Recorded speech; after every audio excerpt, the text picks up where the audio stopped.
You gonna do it? I'm sorry, but you don't look like you can cut curly hair. Hey people, how y'all doing today? Target Destiny here and welcome to my channel.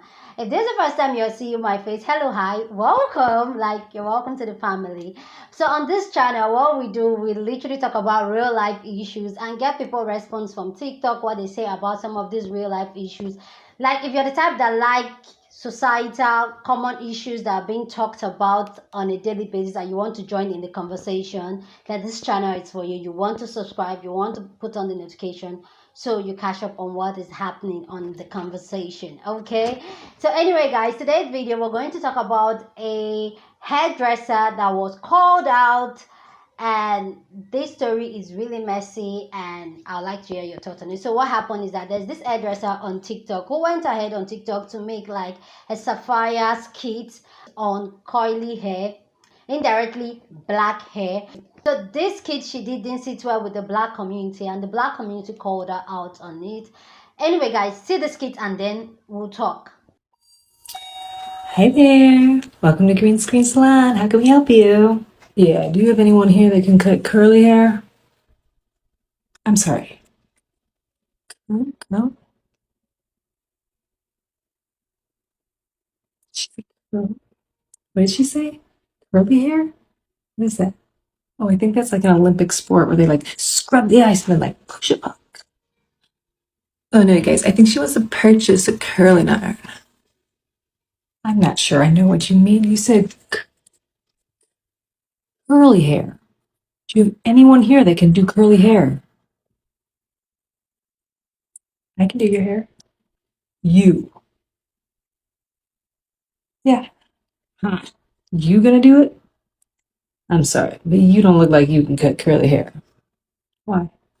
Because my hair is straight? Because I don't look like you think I'm not capable?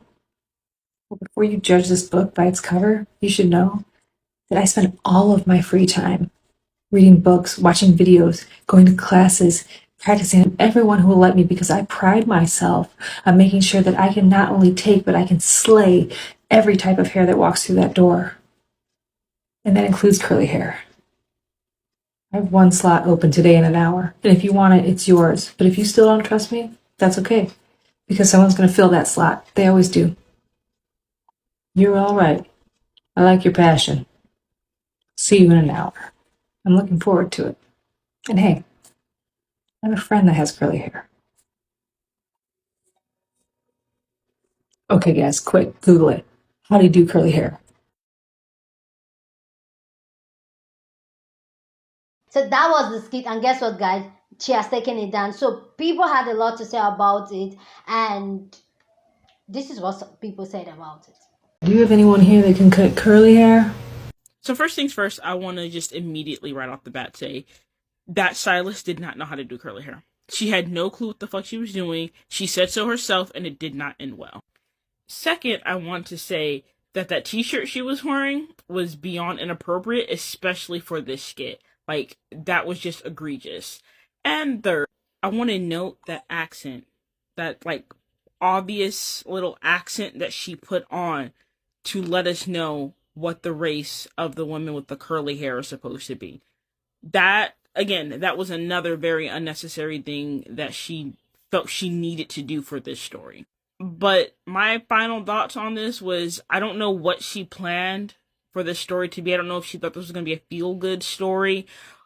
I don't know why anyone's laughing at it. Honestly, this feels definitely racially motivated, because there's one point where after the curly-haired person leaves, everyone is like, or the stylist is like, how do I do curly hair? Quick, look it up on YouTube. It was like, no, you should have taken that L, because you know you never studied how to do curly hair while you were in beauty school, nor do you took the time to look into it outside of work.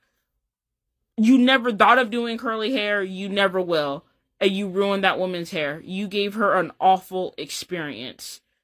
I don't know why white people find that kind of stuff funny, because it's not. It's very disheartening. There is no relations, no power. We are not together. Y'all want to talk about division? That video single-handedly made that divide bigger. You can cut curly hair. Why? Because my hair is straight? Bro, there was so much to unpack in this one video, bro. Okay, so first thing I'm gonna say is no one said you can't do curly hair just because you have straight hair. We just know that most cosmetology schools do not teach how to do curly hair the way they be shoving it down your throat how to do straight hair, or really just any type of hair that isn't black hair. Because let's stop saying curly hair, black hair. Okay, this is not just curly hair, this is black hair. This is not some little 2B 2C, like this is the 3C 4A. Okay, second off, why are your mannerisms so passive aggressive when you're playing the black character? Why did you have to wear that ugly ass wig? Why did you have to wear that little shirt just to show like she's black, by the way? And then you go on to say it's just so much in one. Okay, and so then she goes on to say, oh, I practice this in all my free time. I do this, I watch videos, I want to know how to be able to do y'all's hair. And it's like, that's cool, that's nice, but videos, like, okay, we don't need to know you watch videos. That should be the bare minimum. And then there's just so much with this video, bro. There's literally just so much. Okay, and so then she finally like says yes, I guess, or whatever. And then she's like, and I have a friend with curly hair. I have a friend with 4C hair. I don't know how to do 4C hair. Like, I just think this video is so... And then to make matters worse, at the very end, she's all like, someone better get up a video. I don't know what I'm doing. I know it's just a skit, bro, and I know you're probably... I don't know if you're trying to just advertise that you can do curly hair, but this whole thing was weird, bro. Like, this whole scenario, and it's 3 minutes long, bro. That was just so weird. I'm looking forward to it. And hey, I have a friend that has curly hair. Let me take these off so you can see me. I do not have enough time to say what I want to say, and I'm not going to make a long, drawn-out video about this, but you should have left this in your drafts. The innuendos and implications that you make, we obviously know that you're talking about black people. I get that it's satire, and you're trying to show another side of the salon and what happens behind the scenes, but it's at our expense. It's not okay. Hang it up. But I'm not done. I'm really not. It's the shirt. What was the need for the shirt? And it's the mannerisms. What was the need for the mannerisms? Your supremacy is showing. Like, girl, anybody with 2 brain cells to rub together knows exactly what the fuck you were doing. Hang it up. All the way up. Several. After she was being called out and dragged, she gave an apology and was like, she's sorry and all that. Watch the apology and then we will talk again. Okay. I see what you're saying. I didn't mean to make the character aggressive or black or, you know, have a black scent or whatever. I can understand looking back at that video how it came off that way, and I do apologize for that. The t-shirt was what I was wearing that day. It happens to be one of my favorite shirts. Maybe a bad choice. I get that. The video, the joke was supposed to be that this curly-haired person comes in and they're skeptical because maybe they got a bad haircut in the past. And the stylist is like, how dare you become skeptical of me? I'm so, you know, just because I have straight hair and you're judging me because of how I look. And then the joke is that the stylist didn't know how to do the curly hair. And so that curly haired person had every right to be skeptical because in fact she did not know how to do it. So I don't know how that is racist, but I do apologize and I'll take it down.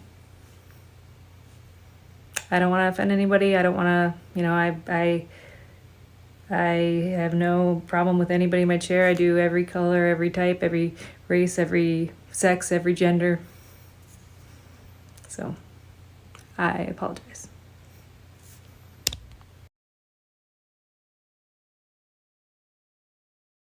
So that was the big apology, like, and people had a lot to say about the apology. I didn't mean to make the character aggressive or black or, I have a unique perspective of knowing the viewpoint you were trying to portray. Because I'm a makeup artist with light skin, I haven't been given the benefit of the doubt when it comes to doing makeup on darker complexions. Nor should I be given the benefit of the doubt. And I'm going to explain a little bit why. White privilege. Okay? This is what white privilege does to us metaphorically. It puts blinders on us. So when that client came into your salon and said, no, you're not going to cut my hair, you looked at that situation and you made it about you. See? That's all you saw when you looked over. That's your white privilege.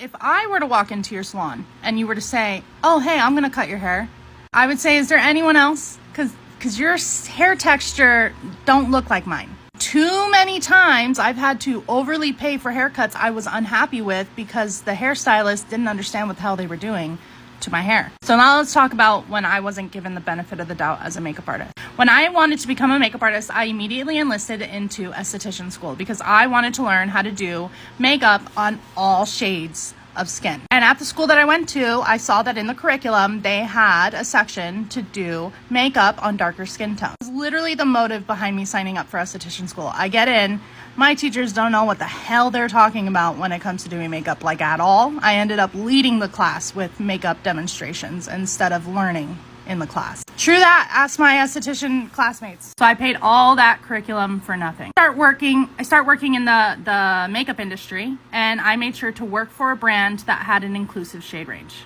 So I was a makeup artist for Lancome, and they had 50 shades of foundation, and I was very proud of the fact that I could be at certain locations, and in that cosmetic section, I would be the only makeup counter that could offer makeup services to Black clients because I had the darkest shades available. I can't even begin to tell you the amount of times I just got straight up declined and denied to help them with their skin. They would immediately walk past me and go to someone else. Probably go to someone with a darker skin tone, but then that person would refer them to me because they would feel more comfortable with me doing their makeup. That's literally happened before. But see, those clients don't owe me shit because too many times in their life, they have probably trusted someone who told them that they were safe and they looked like me, and they ended up not being a safe option. I hope this gives you a different perspective on the situation. I don't know how that is racist, but I do apologize. Hello, fellow white lady. Hello. Good afternoon, ma'am. Now, I feel it's my sworn duty as a fellow white lady to, just educate you a little bit, to share a little knowledge with you that my white mother gave to me.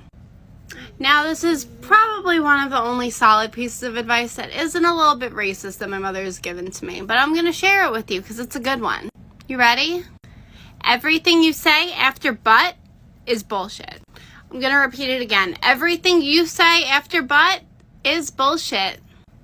So your apology, where you clearly don't think you did anything wrong, is bullshit. Have a nice day. So that was it. Like, okay, that's the apology. For me personally, I feel like, first of all, I want to point out the white lady that was talking about how white people are being shade and they always make everything all about her in the apology. That white lady, like, did you guys notice that when she was talking, she eventually just made the entire story all about her? It was funny enough that she said it at the beginning and she did that. I just said, like, I have to point that out there. I feel like our apology was as big. Like the white girl said, like, whatever apology you're giving and there's a mix of the word but, that means you're kind of defending your actions and you see nothing wrong with what you did. Did you get it? Like, if you're apologizing, apologize and don't even point out what you did not do wrong. So for me, like, she was not given. Okay, see, I feel like these white people, they're actually tone deaf, and some of them, I feel like they do this intentionally. And even the joke at the end where she was like, oh, let me Google, like, this is how they go around to damage Black people's hair and all that, and it's not fair at all. Anyway, there's nothing that I want to say now that was not said in the stitches. So hey, anyway guys, let me know your thoughts about this down in the comment section. Share your thoughts about this whole story down in the comment section. I would love to read from you guys and let's have this conversation, because that's what this channel is for. So anyway guys, that's about it for this video, and I'll see you guys in my next video. Deuces.